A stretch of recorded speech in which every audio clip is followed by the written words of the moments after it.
그리스도의 도의 초보 4장 세례들에 관한 교훈 첫 번째 시간입니다.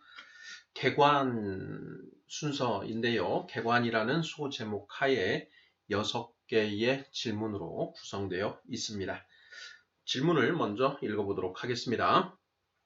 1번 히브리서 6장 2절은 도의 초보의 세 번째로 세례들에 관한 교훈을 제시하고 있습니다. 세례들에 관한 교훈의 내용은 무엇일까요? 2번 세례들에 관한 교훈으로 다루어야 할 주제들은 어떤 것들이 있을까요? 3번 세례 요한은 나는 물로 세례를 베풀거니와 그는 성령과 불로 세례를 베풀 것이라고 말합니다. 누가복음 3장 16절.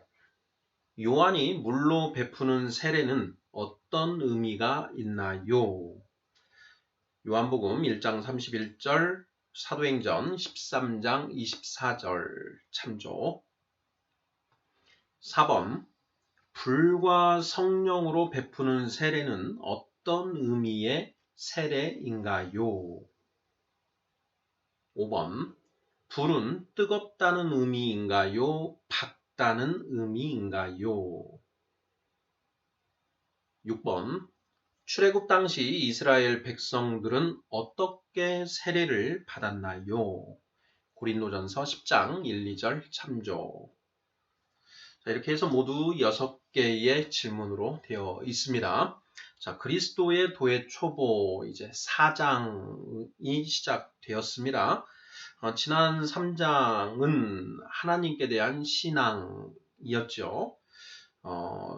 자, 히브리서 6장 1, 2, 3절입니다. 읽어보겠습니다. 히브리서 6장 1절. 그러므로 우리가 그리스도의 도의 초보를 버리고 죽은 행실을 회개함과 하나님께 대한 신앙과 세례들과 안수와 죽은 자의 부활과 영원한 심판에 관한 교훈의 털을 다시 닦지 말고 완전한 대로 나아갈지니라. 3절 하나님께서 허락하시면 우리가 이것을 하리라. 이렇게 되어 있습니다. 자, 이 말씀에 근거해서 우리가 그리스도의 도의 초보 6가지에 대해 살펴보고 있습니다. 첫 번째, 죽은 행실을 회개함. 두 번째, 하나님께 대한 신앙.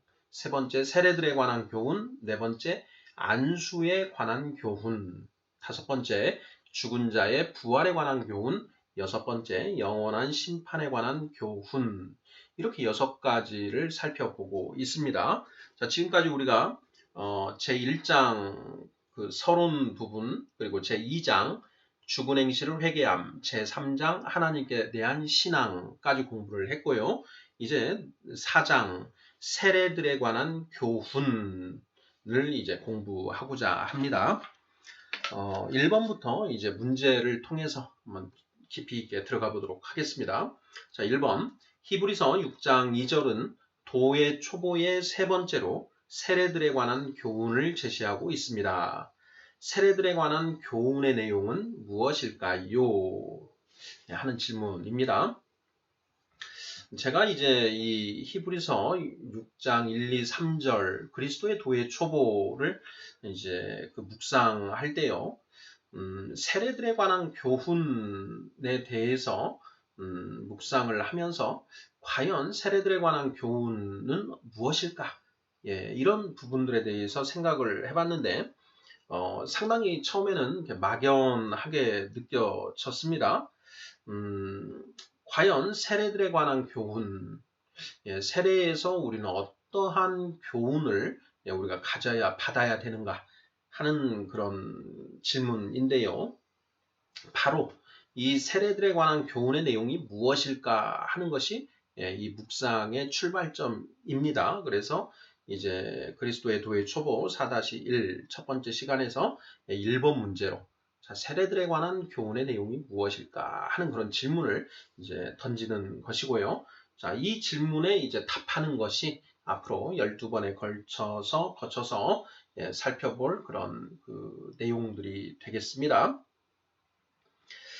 세례들에 관한 교훈의 털을 다시 닦지 말고 완전한 대로 나아가야 되지요. 예, 그 말씀의 기초에서 보면, 자, 세례들에 관한 교훈을 우리가 명확하게 알아야 완전한 대로 나아갈 수 있다라는 그런 말씀이지요. 분명합니다.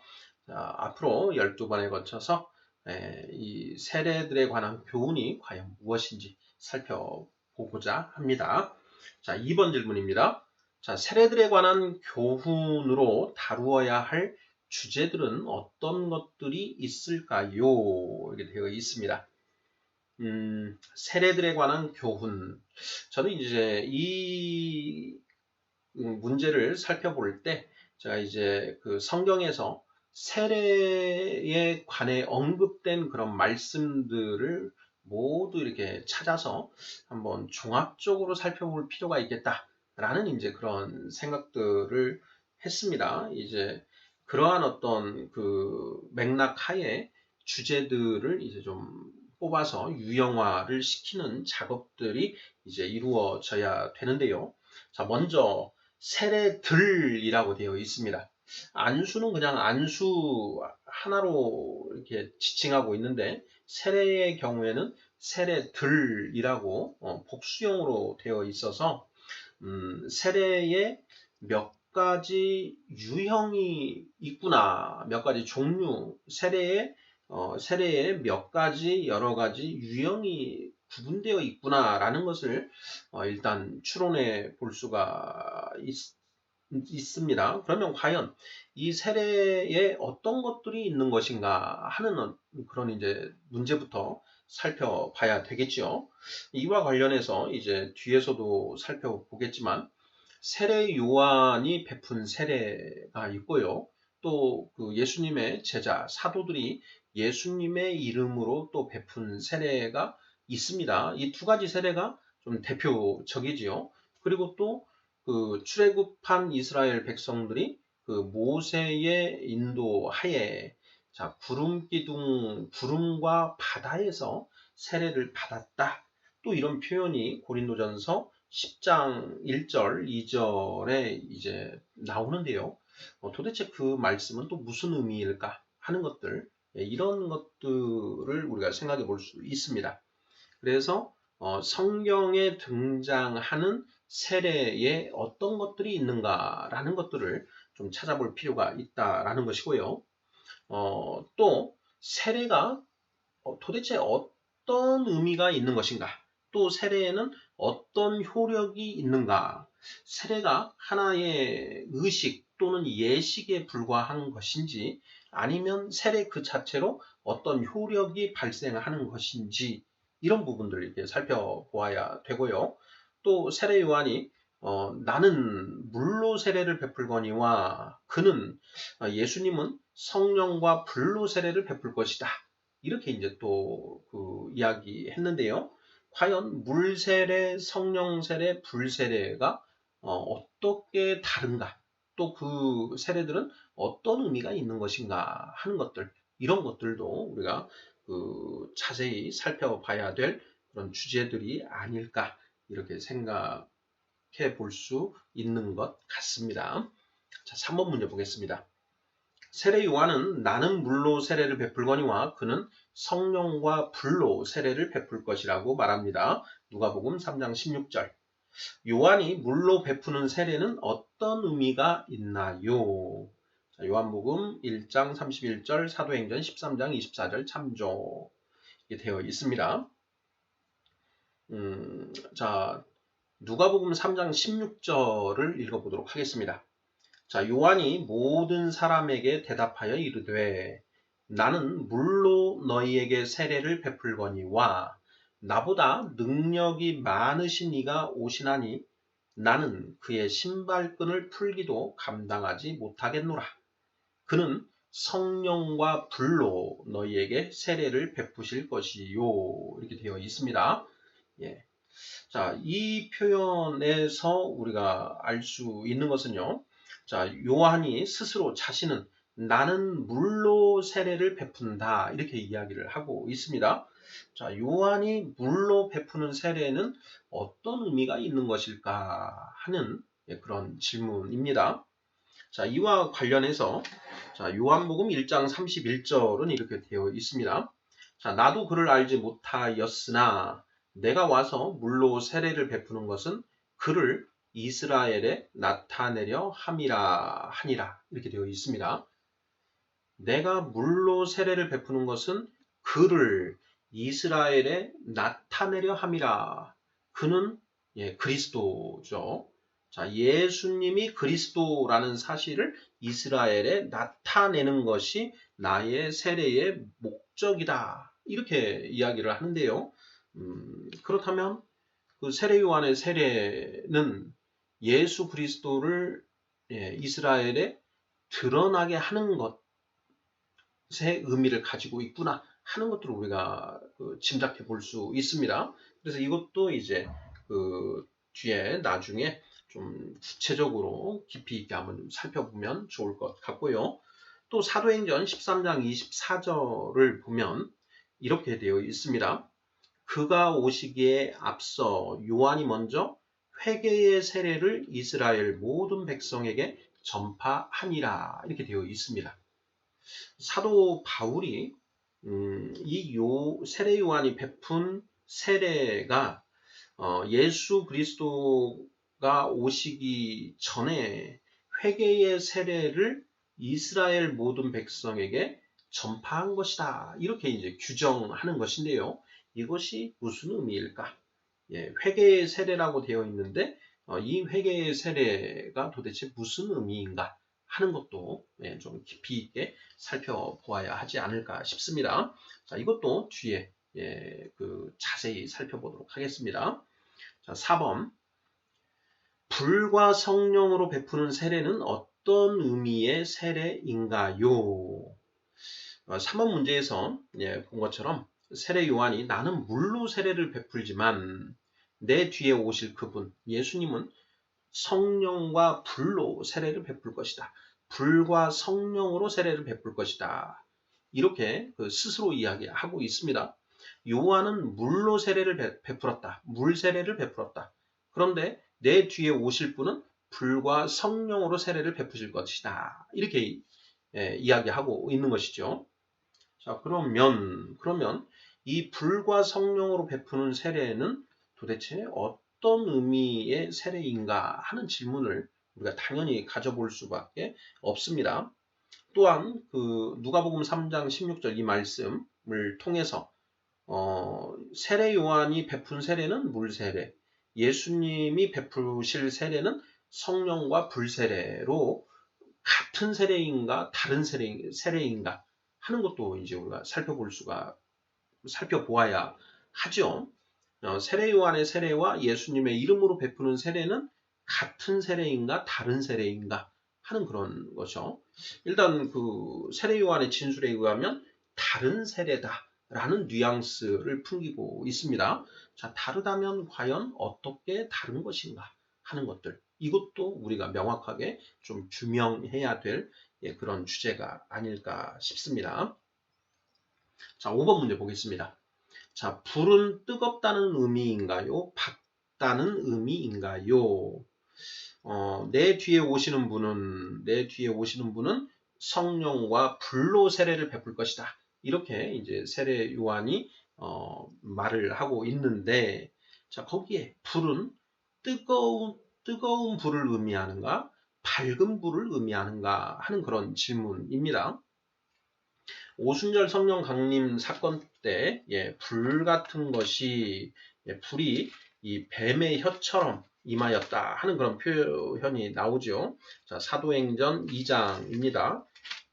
보죠. 사도행전 2장 1절, 2절, 3절.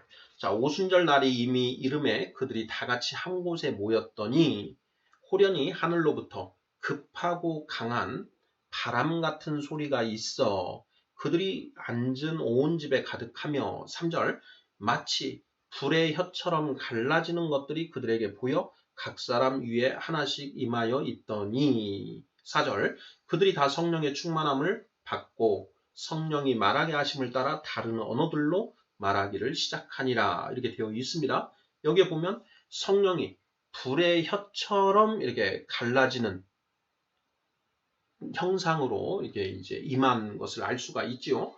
자, 이 불의 형상, 불의 모양으로 불의 혀처럼 이렇게 되어 있는데 이 불이 뜨거운 불을 의미하는 것인가, 밝은 불을 의미하는 것인가 하는 그런 질문입니다.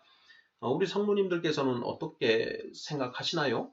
자, 뜨겁다는 의미에서의 불인가, 아니면 환하다, 밝다, 광명의 의미로서의 그 불을 의미하는가?